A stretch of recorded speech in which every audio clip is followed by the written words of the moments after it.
¿Qué tal? Estamos el día de hoy con el arquitecto Adrián López, que es un apasionado de la arquitectura y nos va a contar su interesante historia y sus proyectos en los que ha participado en este apasionante ramo de la arquitectura.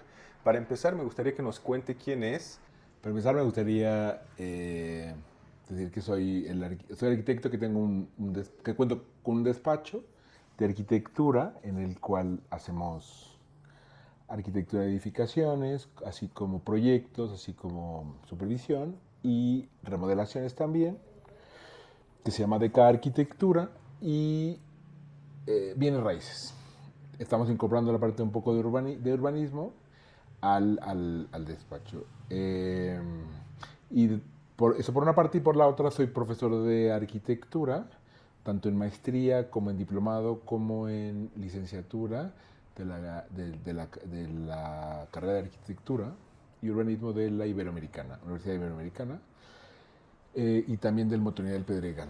Eh, bueno, de ahí la arquitectura la pasión por la arquitectura probablemente siempre la tuve, pero más me di cuenta o lo realcé cuando mi papá, al ser ingeniero naval, él hacía planos de barcos y todo, y entonces me empezó a explicar mucho la parte de la perspectiva, la parte del dibujo, y me enamoré mucho de cómo dibujaba los planos, ¿no? Y de ahí, aunque no lo veía en los barcos, lo empecé a ver como en la arquitectura y fue cuando me empezó a gustar un poco. Pero mi papá, al ser ingeniero, pues era un poco difícil que fuese yo arquitecto, pero al final fue arquitecto. Y de ahí fue por lo que entonces yo decidí a partir de eso estudiar arquitectura. Entonces estudié arquitectura, de ahí tengo una maestría en la Universidad Politécnica de Cataluña, en la que estudié sustentabilidad, arquitectura sustentable y eficiencia energética en Barcelona, y luego regresé aquí a Ciudad de México y fundé mi despacho. También hice una especialización en Madrid, en la Politécnica de Madrid, de innovación en construcción, que es una rama de la sustentabilidad. Y entonces aquí ya empecé a hacer mi despacho, entré a dar clases en el Montón del Pedregal primero, luego fui a la Ibero y listo. Después de ahí tengo otra maestría de urbanismo en la Universidad Iberoamericana. Y pues eso fue realmente lo que me empezó a llevar mucho a la arquitectura y que me empezó a llevar tanto a la pasión del diseño, a la pasión de los espacios, así como a la pasión de la enseñanza y de poder dar clases de esto. Pues suena muy interesante. ¿Y cuáles fueron esos motivadores que lo llevaron a que decidiera meterse a la arquitectura sustentable? ¿Por qué agregar el término de sustentabilidad en este mundo de la arquitectura? Eh, Principalmente por una parte de una necesidad actual, de donde encontramos mucha información de este tipo de carencia de arquitectura sustentable, o fuera de la arquitectura, cualquier desarrollo sustentable, ¿no? Del gasto energético que tenemos, la contaminación que tenemos o que generamos como humanos sobre el proyecto. Fue un poco inicialmente por eso, y que yo estudié la maestría hace 10 años. Entonces, cuando apenas empezaba este auge de la sustentabilidad, ahora a lo mejor ya está, hay mucha información de esto. Entonces, pero fue lo que me decidió estudiar esto, para que de allí empezar a buscar cómo relaciono la arquitectura, cómo poder aportar algo a un país, a una ciudad como la Ciudad de México, que es de las ciudades que más caóticas se vuelven en contaminación, en generar huella ecológica sobre los lugares, sobre el planeta. Entonces fue lo que me impulsó a estudiar un poco en la parte sustentable, ¿no? La arquitectura sustentable. Y hace rato nos comentaba que ha participado o que tuvo interacción con otros países. ¿Cuáles han sido los proyectos más emblemáticos o los proyectos más relevantes o que lo han marcado tanto en México como en España o en otras partes? Eh, pues de proyectos hay bastantes que me han podido como impresionar o marcar. Pero realmente el hecho de estudiar en otro país como España, que desarrolla más la sustentabilidad, o en ese tiempo tenía muy desarrollada la parte de sustentabilidad, pues sí me hizo darme cuenta, fuera de, creo, de un proyecto arquitectónico como tal, sino de la forma de vida de las personas, porque viven en un mecanismo más sustentable, de ocupar menos el coche, de ahorrar, de no tener que gastar tanto, que no es tanto una edificación como tal, sino una forma de vida. Eso fue lo que me ha motivado mucho a desarrollar en los proyectos, así como enseñarlo, que es la parte que creo que es que me ha servido mucho en mis clases, es el hecho de decirles, bueno, a ver, yo les puedo enseñar a ustedes, a alumnos míos, cómo hacer edificaciones arquitectónicas sustentables, pero es mucho más el cómo vive la gente, cómo vivir con un chip de sustentabilidad, de eficiencia, de que el mundo no se vaya a acabar, de que, o si se va a acabar, se tarde más, dure un poco más, ¿no? Entonces realmente eso es lo que ha hecho. Después de ahí, cuando empiezas a entrar en países como España, que muchos de los edificios son sustentables, conocí un edificio que se llama el edificio de Lérida, un edificio de oficinas de Lerida, que es muy sustentable, o de Acciona, que es una empresa que está aquí en México, que tiene un edificio también que se llama eh, consumo cero, o sea, que no genera gasto energético, y el que genera lo repone en un momento del año, ¿no? Entonces realmente es como ese equilibrio que tiene de generar energía y ahorrarla, ¿no? Entonces son edificios que realmente me impresionaron mucho, fuera de la parte arquitectónica, sino también de la parte sustentable. Pues suenan bastante interesantes esos proyectos y a mí me gustaría que nos comentara un poco actualmente cuál es su opinión sobre las barreras y las oportunidades que hay en México en cuestión de arquitectura. ¿Hay un marco regulatorio favorable? En la parte de urbana que estudié después en la maestría, y en la parte y en unos eh, convenios o congresos que se han hecho del urbanismo, se habla mucho de esta normativa, que no hay un apoyo real de la normativa o del gobierno que sea eficiente para que los espacios sean sustentables. Es decir, regulan mucho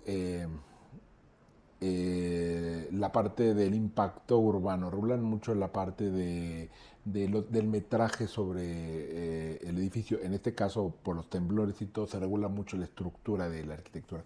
Pero no hay una línea concreta, una política muy definida de la sustentabilidad sobre este tipo de proyectos como ayuda. Sí, sí hay esquemas de ayuda, sí hay normas que te dicen, bueno, te recomiendo hacer la arquitectura sustentable de esta forma, ¿no? O te recomiendo este, orientar tu proyecto pues de la mejor forma. O sea, sí hay como objetivo, imagen objetivo de la norma, que dice cómo será lo idóneo. Pero de ahí a que haya una regulación, una obligación como gobierno, como acciones, como normas, a mi parecer está muy carente, al contrario de lo que me pasaba o de lo que yo veía en España cuando estudiaba en España, era que era por norma. O sea, por norma tú tienes que hacerlo, quieras o no. O sea, la arquitectura ya incluía sustentabilidad y se vendía el metro cuadrado con sustentabilidad. Entonces, eso hacía que pues toda la arquitectura fuera con sustentabilidad y por norma. Entonces, era obligatorio, ¿no? Y en cambio aquí en México creo que todavía faltaría anexar más políticas de obligatorias de sustentabilidad, ¿no? Ok, y por ejemplo, en la parte de eficiencia energética y nuevos materiales o edificios inteligentes, ¿cómo vamos ahí? O incluso en incorporar estas tecnologías renovables como calentadores o paneles solares en las edificaciones, ¿cómo van los proyectos aquí en México o cómo se hace? De lo que conozco, de lo que tengo, sí hay una iniciativa, no la suficiente, por decirlo así, pero sí hay iniciativa de que los proyectos sean sustentables. A lo mejor es un poco conciencia del usuario, ¿no? o del que está desarrollando el proyecto, de los desarrolladores, de los actores que van haciendo la sustentabilidad o la arquitectura sustentable. Por lo que sí se va manejando, hay proyectos muy, muy buenos. Está el proyecto de Benjamín Romano, que es la Torre de Reforma, que es ha sido de los edificios más sustentables que hay. Cuida mucho, inspira mucho ese tipo de proyectos, que aunque sí hay unos muy fuertes, de pronto cuando se va bajando de escala los proyectos se va olvidando la parte sustentable, creo, y también la parte inteligente. Entonces, lo bueno de la parte inteligente de los proyectos es que la arquitectura inteligente o las edificaciones que tienen arquitectura inteligente les obligan a tener partes de sustentabilidad. Entonces, cuando tú quieres hacer una edificación inteligente, tiene que ser una edificación sustentable. Entonces, ahí compensa mucho este desarrollo, porque realmente las propiedades y el valor del inmueble pues aumenta no solo por los materiales que se ocupen, sino por la sustentabilidad que le pongan o lo inteligente. También por los materiales, ¿no? Que hay que también saber qué tipo de material estamos poniendo y también un poco estos materiales. Esa es la parte de lo interesante de este tipo de propuestas, de decir, ok, ocupo un material que es, que es agradable es el cliente o agradable es a la persona que lo vea, pero también adicional de eso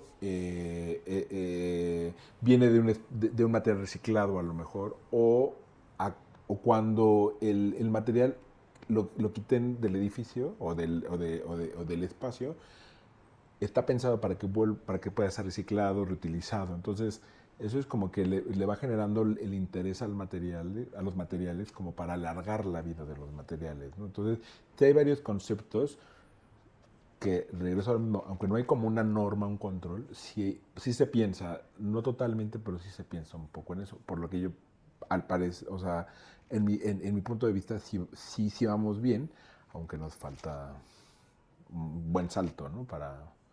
Para estar en un buen punto para el tipo de economía que tenemos, el tipo de arquitectura que hacemos, ¿no? Necesitaríamos un poco más de proyectos, ¿no?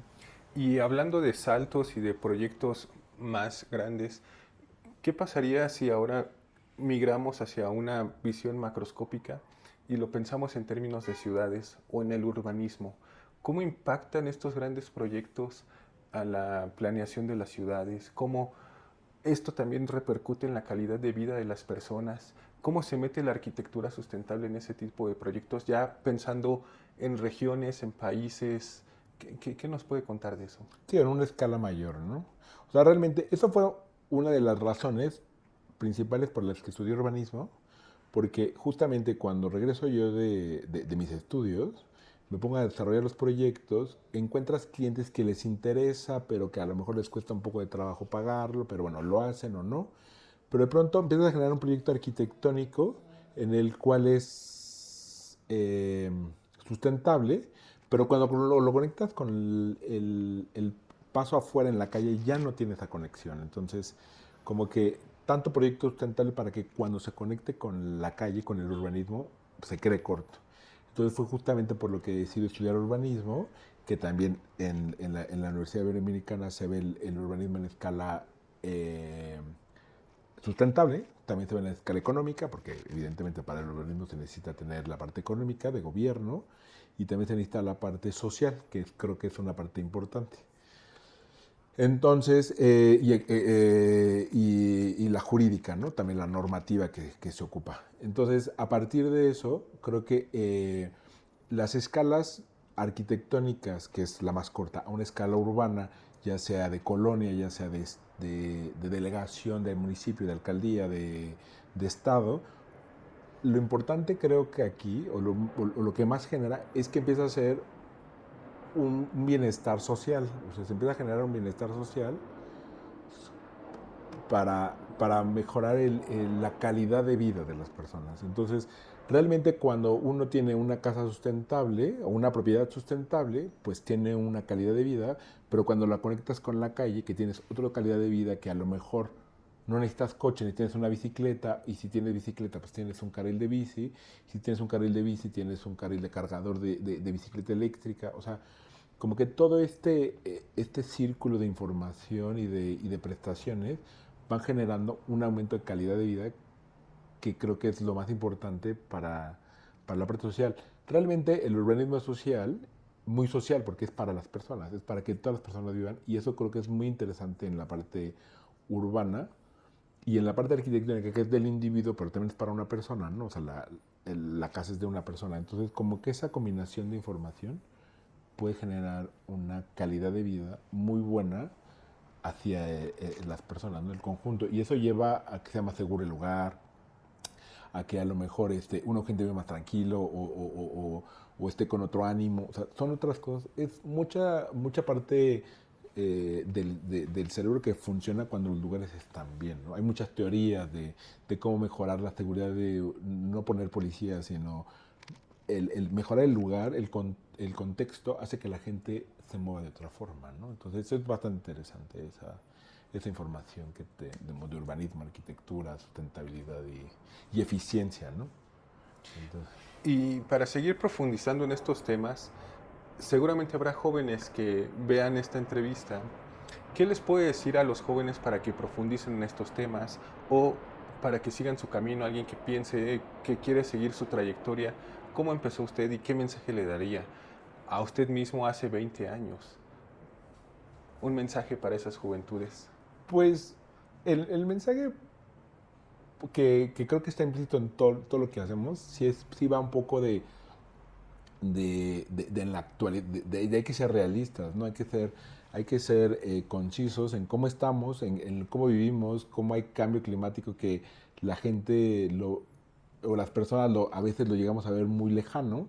De pronto ya es una necesidad actual, ya es un problema actual, ya existe ecoansiedad, la juventud ya se está poniendo ansiosos por el tipo de mundo que le estamos dejando nuestras generaciones, ¿no? Entonces, creo que de ahí sí mi consejo o mi directriz sería pues hay que hacer lo que tengamos que hacer, hay que hacerlo ya porque tampoco ya no se tiene tiempo, ¿no? Entonces, realmente o sea, no sabemos si va a funcionar, si la sustentabilidad eh, va a cubrir que el mundo no se acabe o lo que va a pasar, ¿no? Entonces realmente creo que sí va a actuar ya, ¿no? Tanto si no son arquitectos o no hacen edificaciones, pero pueden ser sustentables, pues ser sustentables, ¿no? O ser eficientes o dejar de consumir tanto o cosas innecesarias. Creo que por ahí iría un poco o sea, este consejo de hacerlo sea donde sea, o sea, no solo hay arquitectura sustentable, que es muy fuerte el poder de la arquitectura sustentable, sí, y la eficiencia que da hacer arquitectura sustentable o proyectos sustentables es muy bueno para la zona en donde se están haciendo los proyectos sustentables, pero es a una escala de que todos podríamos ser, creo que, eficientes, ¿no? Ok. Y pensando en el futuro, ¿cómo se imaginan las ciudades o el urbanismo en 2050? ¿Cuál sería el ideal? ¿Qué podríamos hacer? ¿Qué podríamos esperar? O un mensaje para esos líderes que pueden patrocinar proyectos, infraestructura. ¿Cómo se imagina que podría ser ese futuro? ¿Y qué necesitamos para que eso sea realidad? Pues imaginar, o sea, creo que lo principal sería que si estamos imaginando un mundo, pues primero hay que pensar que ese mundo tiene que estar ahí en el 2050, ¿no? Entonces, si voy a imaginar el planeta en el 2050, pues primero hay que hacer todo el esfuerzo para que el planeta llegue hasta el 2050, ¿no? Entonces, sí creo que manejaría mucho lo que es como que un desarrollo de mentalidad para las generaciones, para los niños, para la educación, o sea, empezando creo que básicamente por ahí, porque yo estudié sustentabilidad hasta posgrado, en la carrera no me daban sustentabilidad, o sea, se manejaba como muy por encima, ¿no? Y realmente la sustentabilidad, elementos sustentables, estrategias sustentables, ahorro, todas esas cosas, eficiencia tanto de materiales, de energía, tiene que estar pensado desde, o ser platicado a lo mejor desde la primaria, ¿no? Entonces, creo que por ahí iría una buena forma para que todos lleguemos al 2050, ¿no? Entonces, o también pensar que necesitamos un espacio donde tenerlo y que nos lo estamos acabando muy rápido. Entonces, creo que por ahí, digo, no es en rollo fatalista o en rollo que el mundo no llegue, sino realmente de cómo analizarlo. Eso sería creo que una buena parte de, de cosa que podría, o elemento que podría decir, ¿no? Para el 2050, y de yo imaginármelo, pues sí me lo imaginaría como un lugar, digo, evidentemente no, contrario a todo lo que vemos de un espacio destruido, probablemente tener una conciencia buena, que todos tenemos una buena conciencia en nuestros hijos, en nuestros amigos, en nuestra familia, y pues que encontremos, con que el mundo lo encontremos igual que lo encontramos ahora, en el 2050, creo que ya sería una ganancia ya enorme, ¿no? Entonces, con que esté igual, ya no quiero pensar en un futuro así, naves volando ni esas cosas, ¿no? Muy bien, pues en esta plática que hemos tenido ha sido muy interesante. Hemos tocado muchos temas desde el nivel personal, la arquitectura, regulación, urbanismo y motivación para continuar cuidando este planeta y continuar con la educación y esforzándonos para mantener este espacio, esta casa que tenemos. Y ha sido muy interesante platicar aquí con el maestro. Muchas gracias. ¿Algo más que le gustaría agregar en esta entrevista el día de hoy? Pues, o sea, creo que hay que, o sea, como, o sea, final, creo que de mi parte sería como la posibilidad de creer que se puede, ¿no? Entonces, justamente si todos tenemos la idea de que se va a poder, pues, hacerlo, ¿no? Realmente creo que mientras uno tiene conciencia de que se puede, pues lo hace, ¿no? Si no tiene, si no se va a poder, ¿para qué lo hago, no? Entonces creo que realmente sí se puede, o sea, tanto cambiar generaciones como ayudar, ¿no? Entonces, políticas, gobierno, empresas, privado, clientes, hablar uno como arquitecto habla con el cliente y de pronto le dice al cliente, pues, vamos a ver sustentabilidad, oye, sale muy caro, sí, pero vas a salvar al mundo, me explico. Bueno, o vas a ayudar a que el mundo esté mejor, ¿no? Entonces, como que también crear conciencias tanto a uno como a las personas, ¿no? Entonces, sería como, creo que un buen tema, ¿no? De dejarlo ahí abierto, ¿no? A seguir haciéndolo. Muy bien, pues ¿cómo lo podemos encontrar? Alguien que lo quiera buscar para hacer proyectos, que le dé clases, cursos, asesorías, ¿en dónde lo podemos buscar? Mi despacho se llama DK Arquitectura y se encuentra en Instagram, en LinkedIn, en Facebook, como DK Arquitectura. De acuerdo, muy bien. Bueno, pues ha sido todo un gusto estar el día de hoy aquí con el arquitecto Adrián y ha sido muy nutritivo. Pues nos vemos en la próxima emisión. Gracias. Bueno, Gracias a ti. bye. Bye.